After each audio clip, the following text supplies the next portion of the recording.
Do you know about the PONS therapy in conjunction with physical therapy? The FDA has approved its use for MS and TBI. It seems promising for Parkinson's disease. So I didn't know what it was, to be honest with you. So I did have to do a little bit of research and learn a little bit about what PONS is. Again, that stands for Portable Neuromodulation Stimulator. It's e-stim that they put on your tongue, and it stimulates a couple of cranial nerves. So targets, it looks like, in particular, cranial nerves 5 and 7. And what it looks like they're finding is that somehow that helps with neuroplasticity. Now, making that jump, I didn't read the full mechanism behind it, but it seems like that's the big picture premise. Any novel treatment that you're spending your own money on, in other words, insurance does not cover it. So first, what types of novel treatments does insurance usually not cover?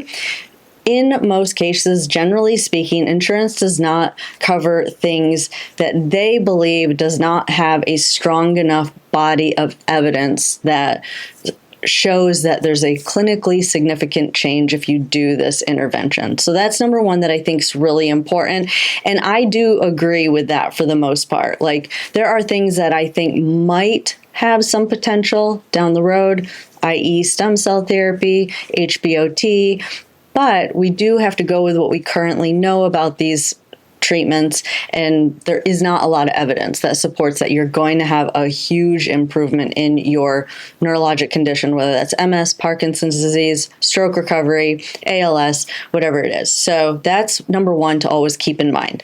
Now, number two, when you're looking at these new treatments or novel treatments, is the cost. So do I think that if something doesn't have a ton of evidence that you shouldn't do it? No.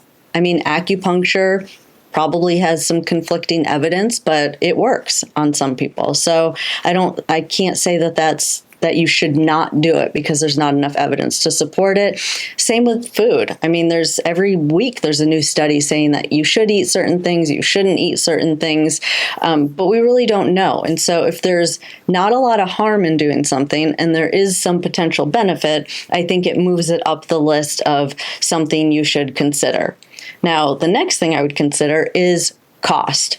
And I think that the reason I am conflicted on recommending HBOT, which is the oxygen therapy, they put you in a tank where the atmospheric pressure is higher, so it forces more oxygen into your system, for any of you who don't know what that is.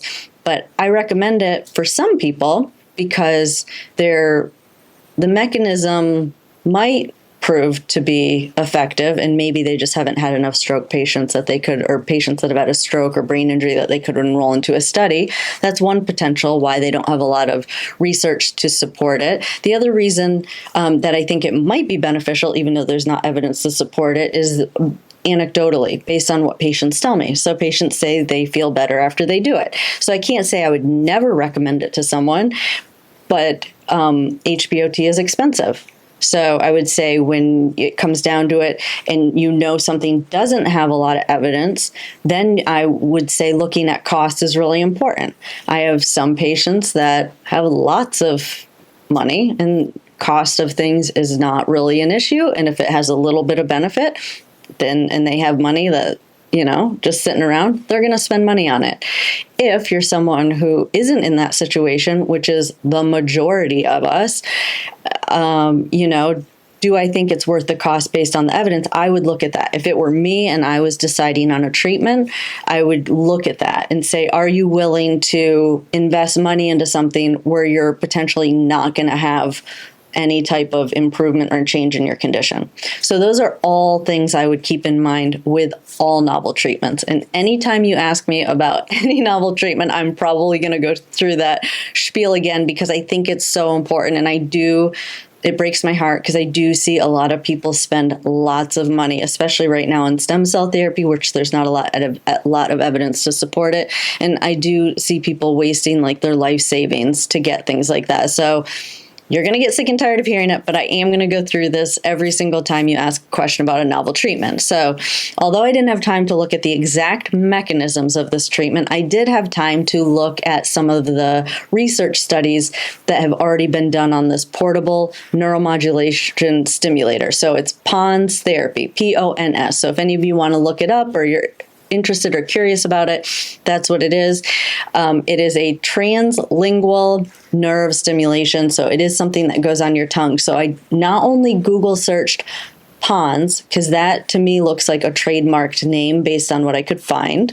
I also looked up within that PONS website. I'm giving you my thought process because I think all of you should do this anytime you've been approached or someone has suggested a therapy to you. So I went to the website, I saw that, I looked at what they have written on how this works, and within that they mentioned something called translingual nerve stimulation. So I also looked on PubMed, which is a database of literature for evidence for translingual nerve stimulation, what it's used for, what types of people it has been used for, and what the potential benefits are, and does it have efficacy? Is there utility to it? Is there usefulness to it? Is there evidence that shows that in certain populations, have they shown a significant improvement or a clinically significant or meaningful improvement in function?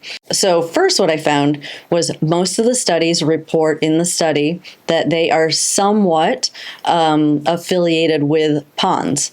So either some received their equipment, and so they were using their equipment, which I'm not quite sure is a conflict, but just be aware of that they're getting that equipment from this company, PONS, which looks like a trademarked name. But there was one meta-analysis, which a meta-analysis is where some independent professionals go and get all the research, all the evidence that they can find on this intervention. So there is a meta-analysis on translingual neurostimulation, and in the words of the conclusion to these group of people that have looked at all the evidence, so every research study that has been done on people that have had traumatic brain injuries, stroke, MS, and Parkinson's disease specifically, what they found was TLNS, translingual nerve stimulation technology remains largely investigational, as high quality RCTs, those are randomized controlled trials, which are the highest, the strongest type of study, are still required to elucidate efficacy, optimal dosages, necessary treatment durations, and treatment durability. So my opinion is going to be based on that. So should you try it or should you not try it? I would go through everything I just talked about regarding any novel treatment. I would probably put this in the category of HBOT because HBOT has almost identical verbiage in their meta-analysis that, there aren't enough high quality RCTs. So HBOT kind of falls into that same category. So it goes into that idea, if you have the money and you want to spend it.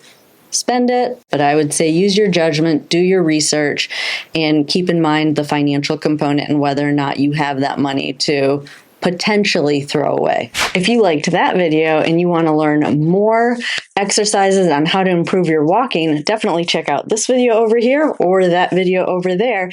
If you want even more help, check out our Gold membership program where you will get access to over 300 exercises that are not here on YouTube, as well as access to our monthly lives where you can get your questions answered.